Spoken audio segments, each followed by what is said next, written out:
Good morning. We're listening into Paul as he reminds the believers in Corinth, and maybe even teaches some of the new ones about his relationship with them as a congregation and as individuals. He's saying, look, I came and I preached the good news to you. And I'm not like the false apostles, people that claim to be apostles of the Christ, even though they're not. They're only doing it for different motives. They're doing it for what they can get out of it. They're doing it for the money or the prestige. They're doing it for the political or business benefit that they get out of it. He said, I'm not like that. And he takes a little bit different track here when he says, was it a sin for me to lower myself in order to elevate you by preaching the gospel of God to you free of charge? I robbed other churches by receiving support from them so as to serve you. He says, I'm not doing it for what I can get out of you. I'm doing it for the cause of the gospel. And others, obviously, have bought into this idea. They're supporting me. When he came, he brought supplies with him. And he was willing to make tents, work with his hands, so that the new believers didn't have any obligation to support him. They didn't feel any call from him for them to provide.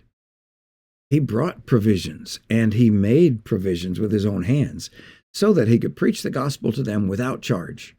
And it was a particularly important thing to be able to do that because all these other false teachers were doing it for the money. They were doing it for these other selfish reasons. And here Paul is able to say, look, I have been faithful to Christ. I've been a friend of yours. And other churches have given. I've taken from them so that we could support you. And I think what Paul is laying out here is his motive was not money. He had to have money for food and housing and everything else that goes with getting along in this world. But he did not take any from the church at Corinth. He preached the gospel to them at no cost to them. The gospel itself is a gospel. It's a good news that our salvation is free to us. There is nothing free. Somebody paid for it. And Paul's point to the church here in Corinth is somebody paid for me to be there. It wasn't you. It was delivered to you at no cost to you by his own willingness and the support of other churches. The Philippian church gave to him more than once. He brought a gift from them, and then they sent a gift while he was there for his living expenses so he could continue to preach.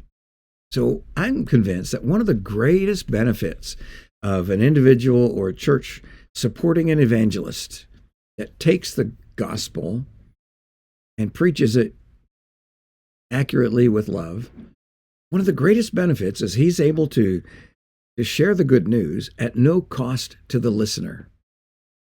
Others have funded that, and that's an expression of God's grace. That's a demonstration of God's generosity. So even in your own life today, look around, and how can you help someone else present the gospel of Christ at no cost to the listener? It sets the preacher free to move and to accomplish what Christ wants him to do. So, God bless you. And as you look at your own budget, your own life, and the people in your life, supporting your local church, your local preacher, I think is good. Sets him free from a job making tents, working in a factory, sets him free to pray, study the word, and interact with people. It's a good thing. So let me remind you once again, God loves you, and we love you too.